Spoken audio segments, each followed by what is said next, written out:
मैं अपनी कल की गलती के लिए पूजा से माफी मांगने आया था। वाह, माफी भी बहुत खूबसूरत बहाना है दूसरी मुलाकात का। मैंने अपना इस्तीफा और तुम्हारे दिए हुए बंगले और कार की चाबियां तुम्हारे दफ्तर में छोड़ दी हैं। मुझे उम्मीद है कि आज के बाद तुम मेरी बीवी की तरफ नहीं देखोगे। दीपक, तुम मुझे गलत समझ रहे हो। मैंने तुम्हें नौकरी तुम्हारी डिग्री देखकर दी थी, तुम्हारी बीवी देखकर नहीं। मिस्टर कृष्ण प्रसाद, इस वक्त मेरे घर में मेरी बीवी के सिवा और कोई नहीं है। जब तुम भीड़ में सबके सामने उसे किस कर सकते हो, तो अकेले में। दीपक, तू मुझे उन गरजमंदों में से मत समझ जो नौकरी और प्रमोशन के लिए अपनी बीवी का गलत इस्तेमाल करके उसे रुलाते हैं। मैं जानता हूं तुम बहुत बड़े आदमी हो, लेकिन मेरी आन मेरी आबरू से बड़े नहीं। मैं तुझे इस कदर जलील कर दूंगा कि तू किसी को अपना मुंह दिखाने के काबिल नहीं रहेगा, समझे?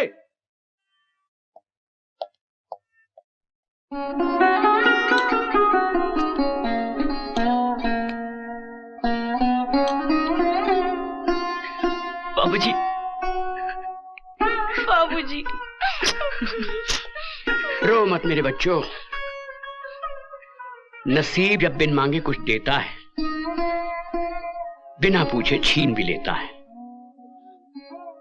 कृष्ण प्रसाद ने हमें जो कुछ दिया था वो ब्याज के साथ वसूल कर लिया। अब तुम ही बताओ कि जिस बच्चे ने चोरी से मां का दूध तक नहीं पिया, उस पर लाखों के फ्रॉड का इल्जाम लगा दिया गया। बाबूजी, आपने कोर्ट में अपील की? कहां अपील करूं बेटी, मुझे तो ऐसा लग रहा है कि यह कायदे कानून हम गरीबों को इंसाफ दिलाने के लिए नहीं, बल्कि अमीरों की सहूलियत के लिए हैं। कोई वकील मेरा केस लड़ने को तैयार ही नहीं है। अरे मैं तो थक गया कानून को दुहाई देते देते। आज ही मैं उस टाइकून कृष्ण प्रसाद से जाके पूछूंगा कि हमें जलील करने के लिए तुम इतने मेहरबान हुए थे हम पे।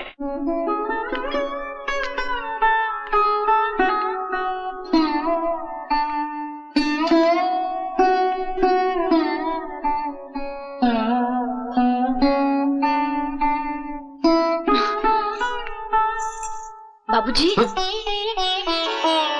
क्या कहा कृष्ण प्रसाद ने? अरे कहेगा क्या, वो खुद दीपक को छुड़ाएगा। आखिर वो भी तो किसी का बेटा है, वो भी तो समझता होगा कि बेटे पे हुए अन्याय बाप को किस तरह रुलाते हैं। उन्होंने कहा क्या बाबूजी? कहा ना वो छुड़ा देगा। बाबूजी, मेरे चेहरे पे घूंघट नहीं है। मैं आपकी आंखों में अपमान के आंसू देख रही हूँ। कोई ऐसी कड़वी बात अब सुनकर आए हैं जिसे कहते हुए आपकी जुबान आपका साथ नहीं दे पा रही है। मुझे बताइए बाबूजी, पति के गम से ज्यादा गमगीन कोई बात नहीं हो सकती जिसे एक पति सुन ना सके। मेरी बात तो सुनो बहू। मैं आपकी बात समझ रही हूँ बाबूजी, मगर ये नहीं समझ पाई कि कृष्ण प्रसाद मेरे पति को छोड़ना नहीं चाहते या आप उसे छुड़ाना नहीं चाहते। हाँ, मैं छुड़ाना नहीं चाहता। कोई बाप अपने बेटे की ऐसी रिहाई नहीं चाहेगा जिसके लिए उसे अपनी बहू के सम्मान को बेचना पड़े। बस बाबूजी, मुझे कृष्ण प्रसाद का संदेशा मिल गया।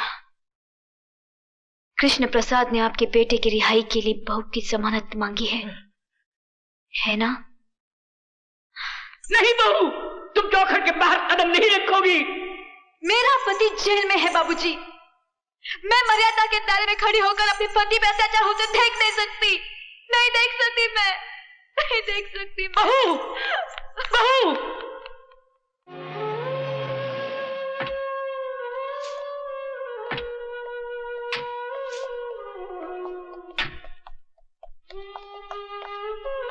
केपी, जो तुम्हें भूल गया है उसे याद करके रोना अच्छा नहीं है। वो मुझे याद नहीं आई मास्टर, नजर आ गई। उसके आज के दीदार ने मेरे कल के जख्मों को हरा कर दिया। मैं दर्द से तड़प उठा हूँ मास्टर। टूटकर प्यार किया था मैंने उससे। नहीं केपी, लेकिन अब वो किसी और की हो चुकी है। वो किसी और की हो सकती है, लेकिन मैंने तो किसी और को नहीं अपनाया। उसने किसी और का हाथ थाम लिया, लेकिन मैं तो आज भी उसकी तस्वीर की पूजा करता हूँ। ये पूजा होती ही ऐसी है, कोई मूरत को पूछता है, कोई सीरत को पूछता है। केपी, मैंने आज से तुझसे कुछ नहीं पूछा, लेकिन आज पूछता हूं, क्या हुआ, क्या था? सख्तियों के झेलने को चाहिए पत्थर का दिल, हाथ भर का हो कलेजा दिल लगाने के लिए। मैं एक मैकेनिक था मास्टर। कल रात को जो कुछ भी हुआ मास्टर, मुझे इस बात का बहुत अफसोस। समझ में नहीं आता मैं क्या करूं। एक काम करो, तुम जाके उससे माफी मांगो। माफी? हाँ, अगर तुमने उससे माफी मांगी तो उसकी नजरों में तुम्हारा कद और ऊंचा हो जाएगा। लेकिन क्या वो मुझे माफ करेगी? क्यों नहीं करेगी?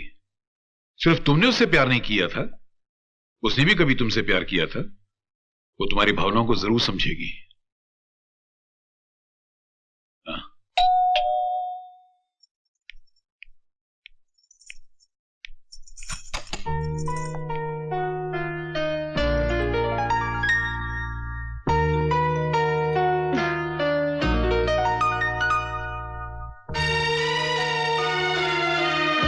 कल रात जो कुछ भी हुआ मैं उसके लिए बहुत शर्मिंदा हूं। दरअसल कल मैं अपने अतीत के उस टूटे हुए मंदिर में चला गया था जहां कभी मैं किसी पूजा की पूजा किया करता था। तुम्हारा अतीत, मेरा आज और मेरा मुस्तकबिल दोनों बिगाड़ देगा। तुम एक मैकेनिक थे ना? एक मैकेनिक बिगड़ी हुई को बनाता है, बनी को बिगाड़ता नहीं। प्लीज मेरे घर से तबाह मत करना। पूजा, किस अतीत की बात कर रहे हो तुम? मुझे देखकर तुम्हें तुम्हारा अतीत याद आया? मेरी मांग का सिंदूर और गले का मंगलसूत्र, ये क्यों नहीं नजर आया तुम्हें? तुम ये क्यों भूल गए कि अब मैं तुम्हारी पूजा नहीं बल्कि किसी की पत्नी हूं? कल रात जो कुछ भी हुआ वो तुम्हारी ख्वाहिश थी। तुम्हारे अंदर आज भी मुझे पाने की हसरत जिंदा है। तुम मेरे पति, मेरे घर पर इसलिए मेहरबान हो ताकि उसकी आड़ में तुम मुझ तक पहुंच सको। लेकिन अब मैं तुम्हारी पहुंच से बहुत दूर हो चुकी हूँ। अब तुम मुझे इंसान तो दूर, देवता बनकर भी हासिल नहीं कर सकते। कभी नहीं, किसी भी जन्म में नहीं, किसी भी जन्म में नहीं, किसी भी जन्म में नहीं।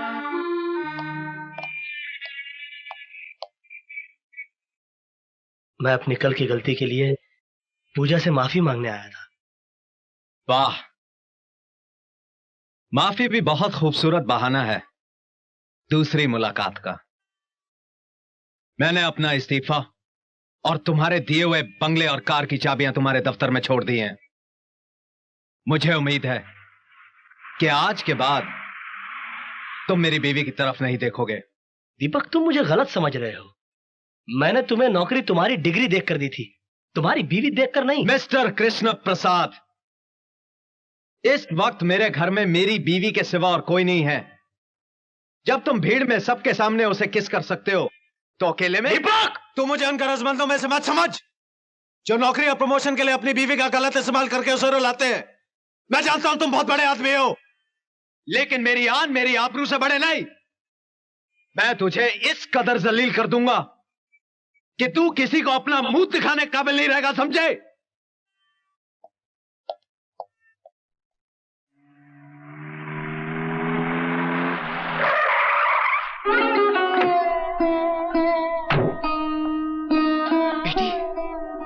बेटी ये क्या हो गया? मैंने तो तुम्हारी परवरिश फूलों में की थी, तुम कांटों में कैसे आ गई बेटी? जिंदगी के फैसले नसीब करता है डैडी, माँ बाप नहीं। आपने फूलों में मेरी परवरिश की थी, वो मेरा नसीब था। आज मैं कांटों पर आ गई हूं, ये भी मेरा नसीब है। चल बेटी चल, मेरे साथ घर चल। बेटी का घर मायका नहीं ससुराल होता है, और ससुराल के दरवाजे मेरे लिए बंद हो चुके हैं। बेटी बंद हो गए तो क्या हुआ? तेरा बाप तो जिंदा है ना? मेरे साथ रहेगी तू, मेरे साथ। शादी के बाद आपके घर में जो बेटी जाती है डैडी, वो बड़ी बदनसीब होती है। बेटी, आखिर मेरा ये सब तेरा ही तो है। आपके सब कुछ से मेरी जिंदगी नहीं कटेगी डैडी। जिंदगी तब कटती है जब पास में अपना कुछ हो, और मेरा अपना कुछ भी नहीं रहा। जो मैंने चाहा वो मुझे मिला नहीं, और जो आपने दिया वो रहा नहीं। बेटी, मेरी डोली विदा करने के बाद आपका फर्ज पूरा हो चुका। अब आपको मेरे दुख सुख से कोई वास्ता नहीं रहा। और फिर मैं आज के जमाने की पढ़ी लिखी लड़की हूं, आपके लिए छोटी हो सकती हूं, दुनिया के लिए नहीं। दीपक मेरा पति है, उसके फैसले का सम्मान रखने के लिए मैंने घर छोड़ दिया। उसका गुस्सा ठंडा होने के बाद मैं उसे फिर समझाऊंगी, वो फिर भी न माना तो उसको तलाक मैं खुद दूंगी, मांगूंगी नहीं।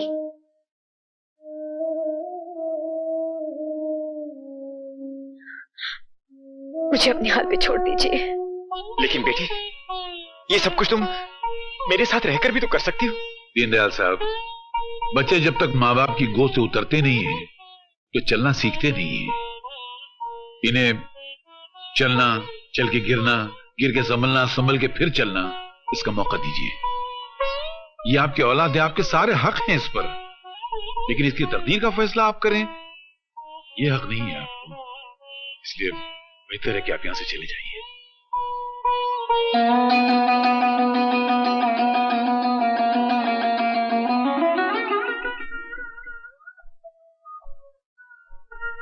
आओ रफू मास्टर, आओ। कहो, कहीं तुम्हारी भी कोई चीज खो गई है क्या? मेरी जो चीज खो गई उसे पाने की मुझे तमन्ना भी नहीं है, क्योंकि जिसकी नजरों से मैं गिर चुका हूं उसे मैंने भी अपनी नजरों से गिरा दिया है। बहुत बढ़िया। तो कहो, यहाँ आने की तकलीफ कैसे की? पूजा की जिंदगी में तुम्हारी दोबारा दखल अंदाजी ने उसकी जिंदगी बर्बाद कर दी है। उसके पति ने उसको घर से निकाल दिया है। वो ना मायके की रही और ना ससुराल की रही। अरे यार, तो मैं क्या करूं? अपने साथ भी उसने कोई ऐसी निभाई नहीं है जो मुझे उससे हमदर्दी हो या मेरी आंखों में आंसू आ जाएं। एक लड़की की हकीकत में जिंदगी होती कितनी है? 10 साल। उस 10 साल में से 5 साल उसने तुम्हारे इंतजार में गुजार दिए, और उसने जो कुछ भी किया उसकी मर्जी नहीं थी, उसकी मजबूरी थी। पूजा का तुमसे अलग होना ये पूजा के बाप की कूटनीति थी। उसने तुम्हारी कामयाबी का खत पूजा को नहीं दिया, बल्कि फाड़ कर जला दिया, और तुम्हारी नाकामी के उस खत का वास्ता देकर उसे शादी पे मजबूर किया, जिसमें तुमने पूजा को लिखा था कि पूजा, मुझे भूल जाओ।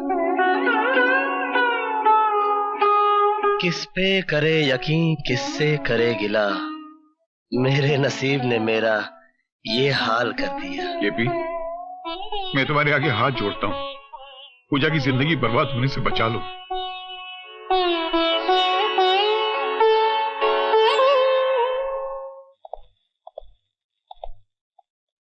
पूजा बेटी,